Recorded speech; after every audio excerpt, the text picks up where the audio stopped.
there again, this is Mr. Brass. Now the following vid is a mostly atheist vid meant for Christians, but I felt the questions for the most part were easy and that a deist like myself could answer them.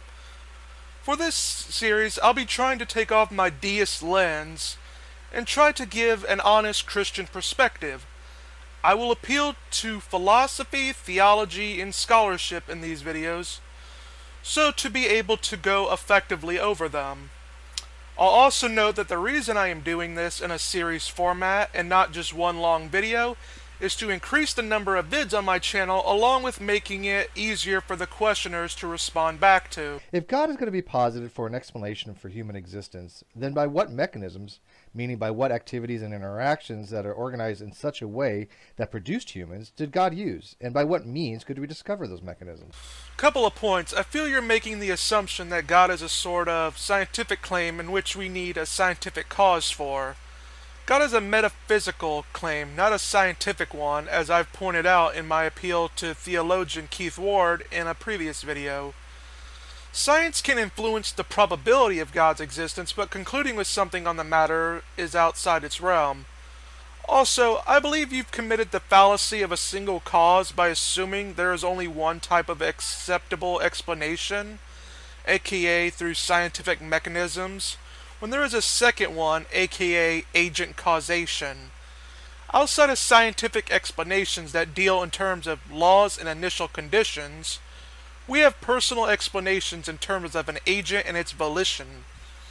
Any personal agent like humans, or in this case God, would fall into the second category, in which we would not really expect a more mechanistic approach, and deduction would be more useful in establishing what God does.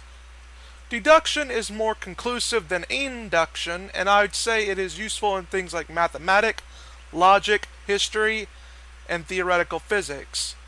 If you still insist on scientific explanations, I'd recommend checking out Johann Roth's, in which through an idealistic perspective he goes through the science of how they all interact.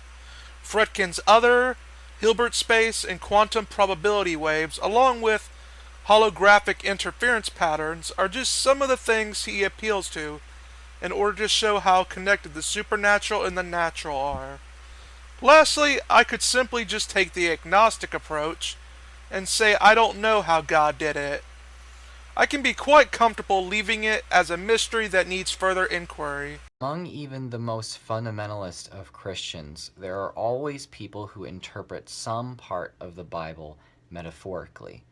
Like in the book of Job, they talk about the four corners of the earth. Even fundamentalist Christians, for the most part, interpret that as metaphorical, because we know there are no four corners of the earth. So when we find something in the Bible that doesn't necessarily reflect fact when interpreted literally, how can we definitively tell that that was intended to be interpreted metaphorically and not literally and is actually a falsehood? Biblical scholarship, that is how we come to find out what was most likely meant by a passage. Also, the four corners of the earth is Isaiah 11:12, not Job. This, as biblical scholar Dr. Gerald Umarian notes in his book, The Salvation of the Remnant in Isaiah 11:11 through 12, is an idiom that refers to the totality of God's redemption to the people of Judah and Israel. We can deduce this from the fact that the word for corners here, aka kanef, refers to the wings of a bird.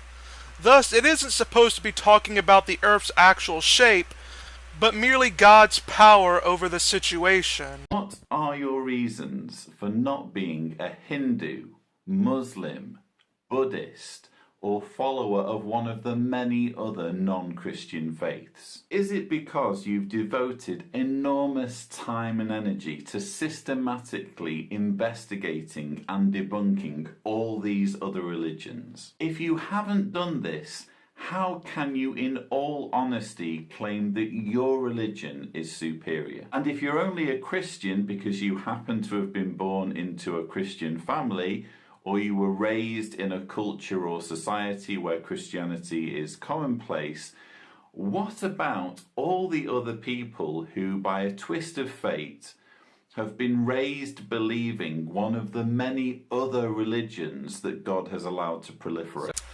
I could imagine a Christian saying the historicity of the resurrection is what convinces them and leave it at that.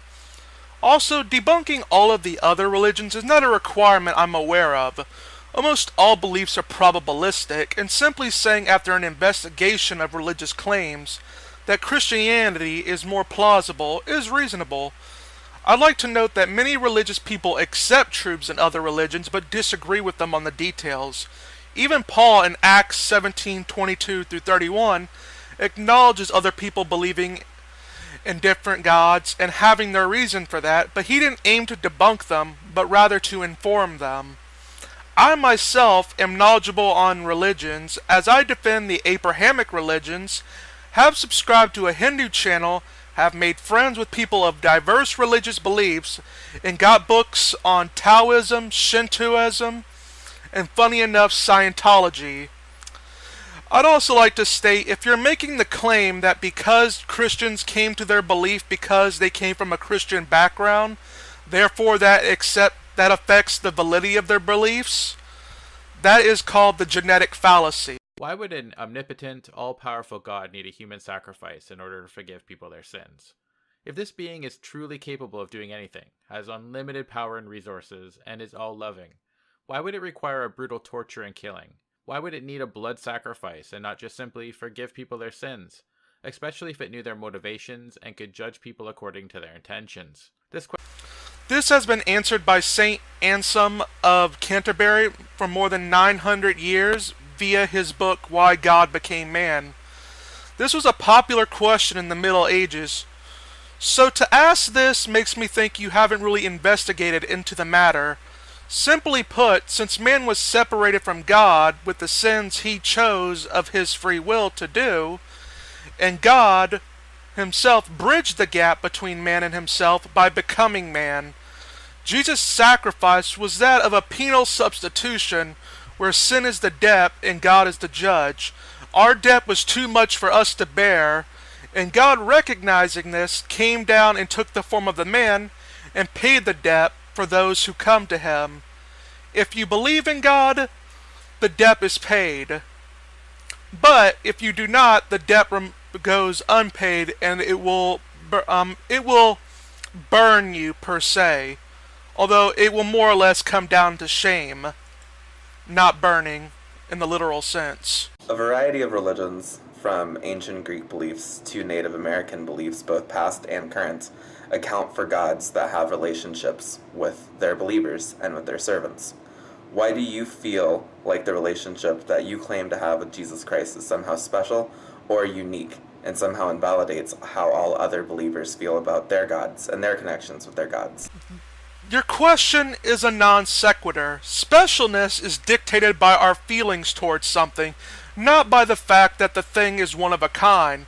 For example, there is nothing inherently special about a teddy bear. They come in a massive bulk, and you can buy one from the store pretty easily with no hassle.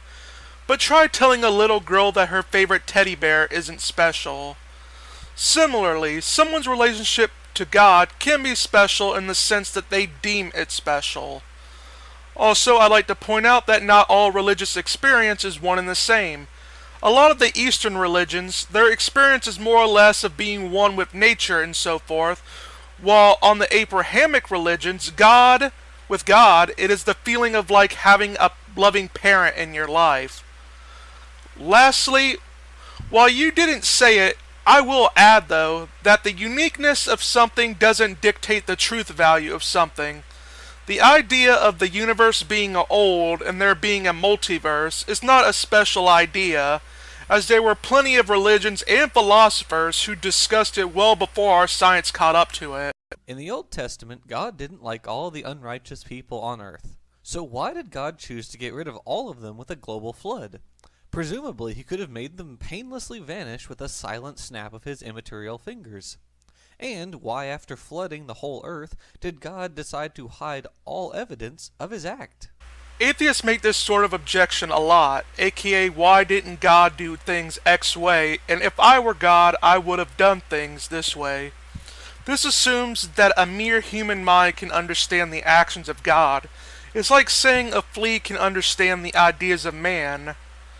God could have had a just reason for doing the flood. Perhaps doing the whole vanishing trick would be more harmful than good. I'd also like to say this assumes the literal global flood interpretation is true. I go for the worldwide flood interpretation, where the flood was worldwide in the sense that it was all the world that the ancient Israelites knew. Why is it that the believers in every religion in history were wrong about their respective religion, despite having the same amount of conviction and evidence as you do for Christianity? It seems to me that you're already an atheist when it comes to all other religions in history, but somehow the one you happen to be born into is the one correct one. One, you commit the post hoc ergo propter hoc fallacy, where you assume that because alternate theories exist, that they have some sort of bearing on reality, when that's not how things work. Two, you assume that the evidence is even on all these gods, when this is not so. Material gods that occupy in a material universe and act on a material earth have a different expectation of evidence, and many have been debunked by science and through philosophy. And at least on the Christian claims, it rests on history, which can be, in theory, disproved. 3. The genetic fallacy. And lastly, 4. You use the non-scholarly lack of belief definition, which makes no sense in of itself, but even granting you your terms, you're still wrong, as you're equivocating on the word atheism. On one hand, you have it meaning a lack of belief in gods, but on the other hand, you change it to a lack of belief in particular gods. God is all-powerful and all-loving. Why does he require blood in order to grant forgiveness? Old Testament or New, something had to die before he could forgive anyone. Human beings can forgive each other without there being a death first. Why can't God? It has to do with the level of sin and God being just. God doesn't just wave his hands at sin. Think of God as a judge where conditions have to be met in order for you to be let off the hook with him. Sin is really a crime, or some say an honor offense against God, and the more you sin, the larger qualitative depth you're in. Before Jesus, other sacrifices had to be made, which didn't pay off the debt, but more or less showed commitment that the debt would be paid off later. Think of animal sacrifices as credit cards. They didn't pay for anything, aka discharge our sin debt, but showed your commitment and trust in God for salvation. Now, on the Christian worldview, Jesus paid the debt back fully, but only for those who repented for him and had believed beforehand that God would offer salvations. Atheists, since they reject it, their debt has still gone unpaid. If you've never been to the ends of the earth, if you've never been to every planet, if you've never been to the corners of the universe, how do you know other gods don't exist? Depends on what you mean by God. Now, this God it sounds like you're describing would have to live in the material universe, and therefore we can go more probabilistically through science and philosophy to debunk or confirm the God like we do with any other claim. Location doesn't matter if the attributes are contradictory, and the more localized it is, the easier it is to fall into the "there is no Muslim as United States President" category of negative claims. There are thousands of other religions out there, many of which have millions of followers. So according to your logic and theirs, anyone who is a blasphemer to your particular deity is going to be condemned, whether it is to go to hell or to be reincarnated as a less intelligent animal. If your God is true, why is it that he would even allow the minds of humans to be so easily deceived into believing other religions? He essentially would have created brains that can be fooled and ultimately will send these people down to hell. In addition, how do you know you're not one of the people who have been fooled? On the Christian perspective, mankind is in a state of rebellion against God. So the fact that a lot of other people worship false gods and false prophets would make perfect sense on that worldview. It's not God's fault for mankind using their free will to screw up.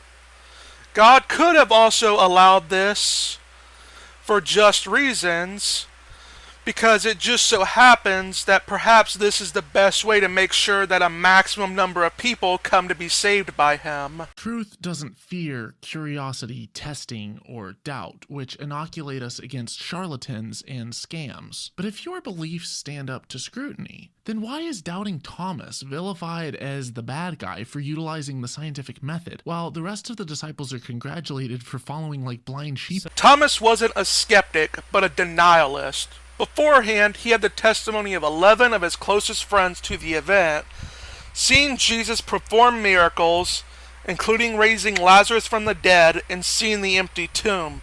Point being, Thomas had more than sufficient evidence, but he denied all of it. Thomas essentially wanted Jesus to be his wish-fulfilling genie. This whole notion of faith being belief without evidence is completely baseless.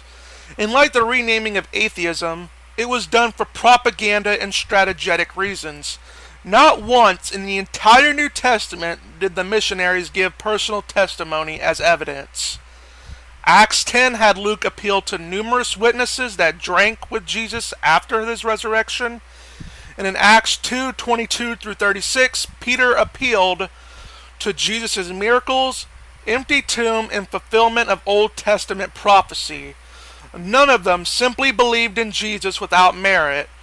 You've been making money being an atheist, criticizing religion for so long, and yet know nothing more than Ken Ham in terms of biblical scholarship. Sections of Christian theology, there's typically one of two afterlives you'll get into when you die. There might be different subsects of this, but generally speaking, there are these main two ones: heaven or hell. So my question would be, why would you want either of those? Let me lay it out. You can either go to heaven and have no free will, or you can go to hell and burn forever. Take your pick. If you go to heaven, everything's happy at all times, which means you're not allowed to feel sadness. You'll be worshiping God until the end of days, and there's going to be no end of days, so it's going to keep going forever and ever, which means you effectively have no will of your own. You are forced to worship this deity until who knows when. Now, if you go to hell, then you're going to be burning forever, but at least you have your free will. In neither of these are you given a choice or a chance to be anything but what you will be shaped and molded into. In both of these, you will effectively be a slave, whether you have your free will and you're burning and tortured, or you have no free will and thus are effectively stuck in unending servitude. I don't believe either of these places exist, and I have no reason to believe either of these places exist, but it seems that a lot of Christian theists want these places to exist. And my question would have to be, why? Both of them sound absolutely abysmal. That is a generalization. There has never been a consensus on the afterlife, even going back to the Jews of Jesus' time, as there were some that denied it altogether on scriptural basis, aka the Essenes. Now, generally there is a heaven and hell, unless you count purgatory and limbo, but I digress. You make, in my opinion, fundamentalist interpretations of heaven and hell. Heaven is never said to be a happy theme park in the sky. There is even apparently to be a war in heaven one day. Heaven is a place of honor, and granted, that comes with the perks of not feeling sad and so forth. It doesn't mean you get to just lay around all day playing a harp. Hell, likewise, you interpret as burning, which isn't really a widely accepted interpretation by scholars in the field. But rather, hell, at least on my terms, it can either be a place of shame, or I go with the annihilationist approach where God will just make you cease to exist once you refuse to accept Him. Now, lastly, I'll say that you would have free will in heaven, you just won't have the desire to do evil, as it won't be in your nature anymore. Often, creationists will characterize the Big Bang as something magically created from nothing. But then you have creationists who literally believe a supernatural being created the entire universe. Literally something magically from nothing. My question to you is why is the first one irrational but the second one logical?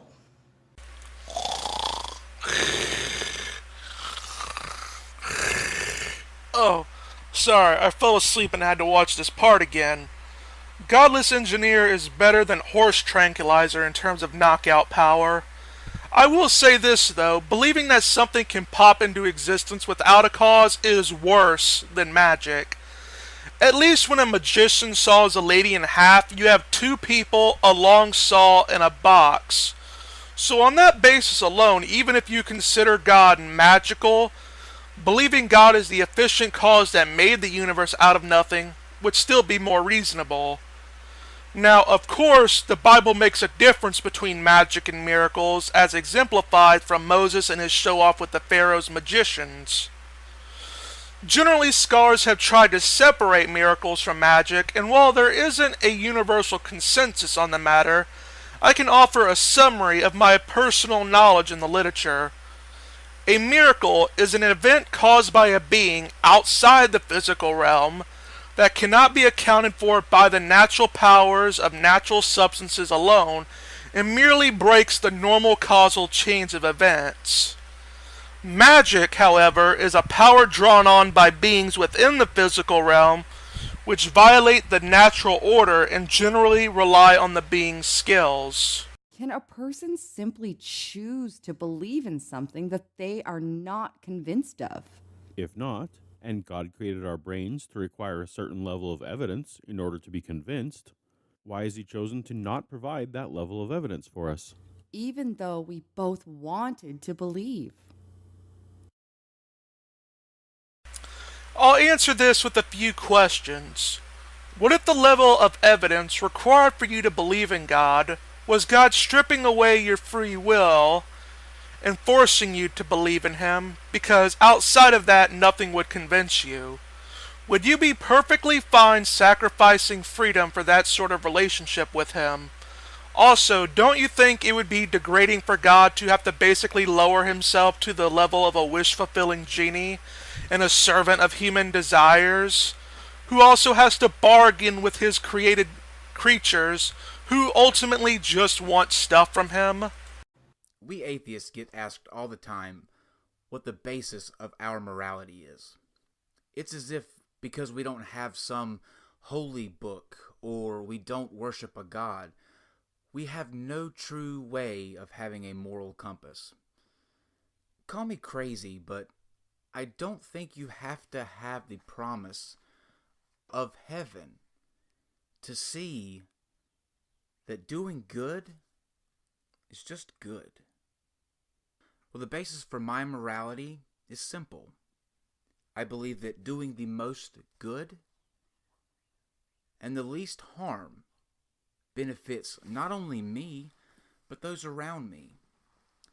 I believe that things like kindness and love and laughter benefit not only me, but those around me. However, I also believe that things like judgment, condemnation, and a willful ignorance to follow something that has no basis set in reality or backed up by evidence is ultimately harmful. And not only to me, but to those around me. So for my question, I'd like to turn the tables. What's the basis for your morality? Is it the Bible? Is it really the Bible? That same Bible that doesn't condemn slavery or rape.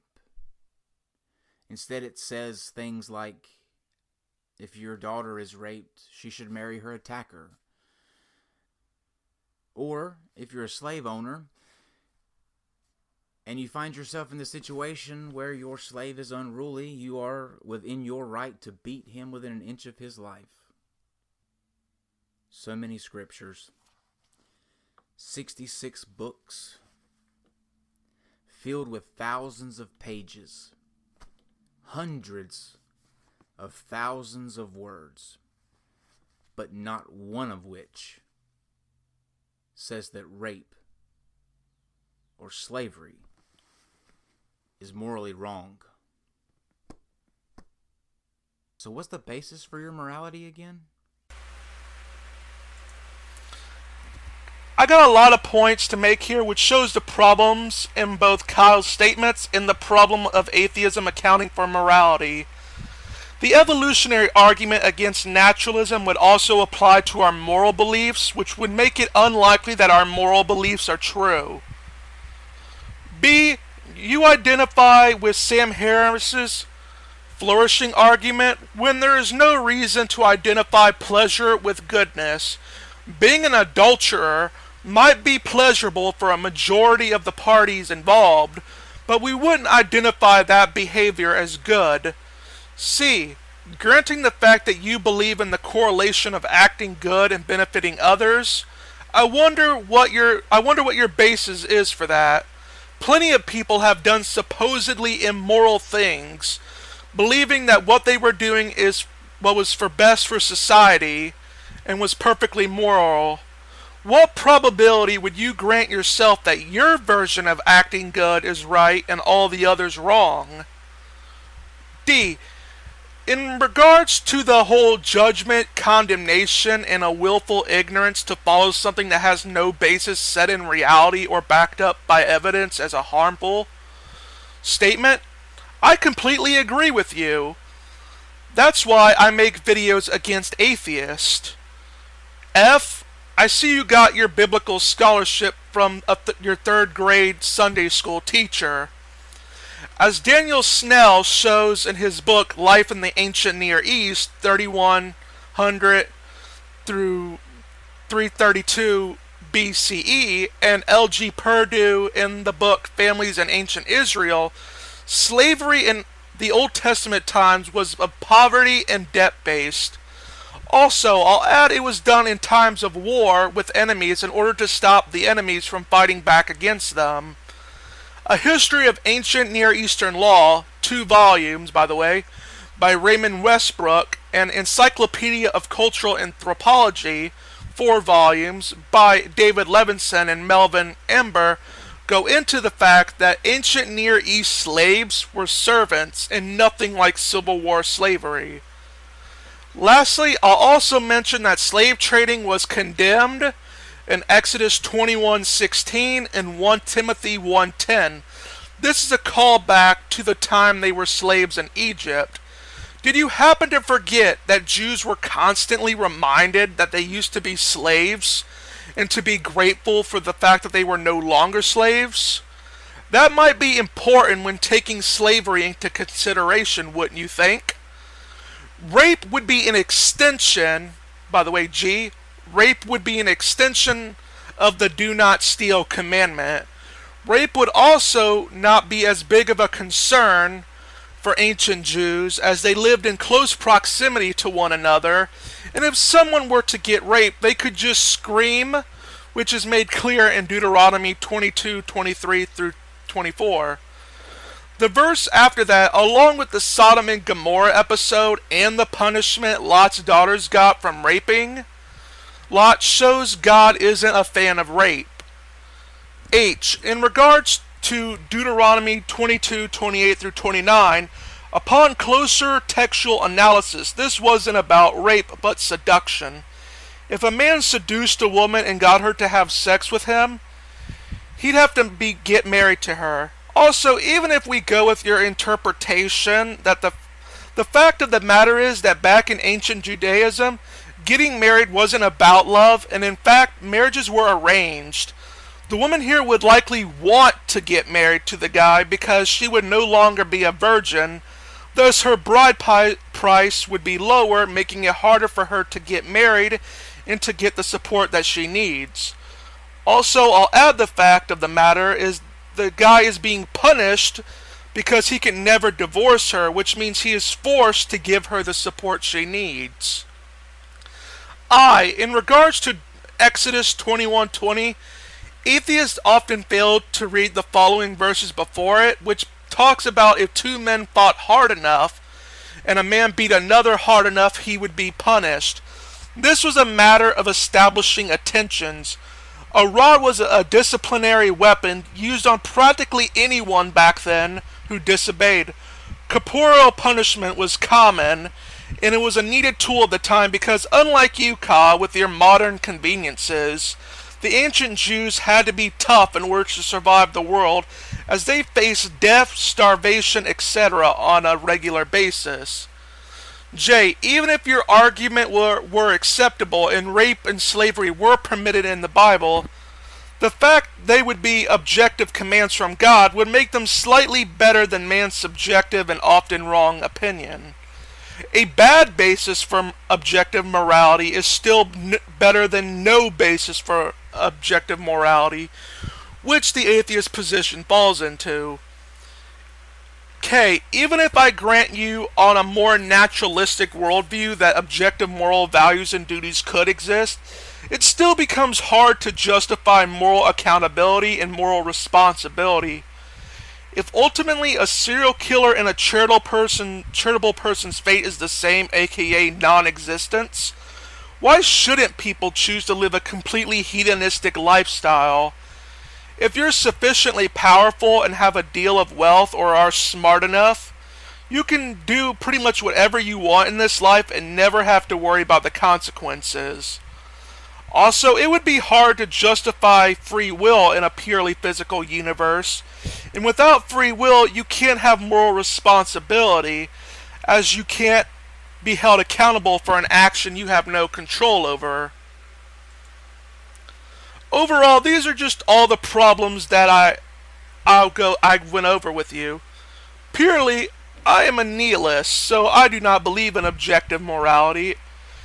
But I can simply say that if objective morality were to exist, that a personal God that gives out divine commands would simply be a better explanation for it. And that concludes the series of Deistic Substitution, answering atheists in place of Christians. I hope you guys enjoyed everything that I produced. Leave a subscribe, leave a like, comment, and hope to see you again soon. This is Mr. Brass saying goodbye and get wise.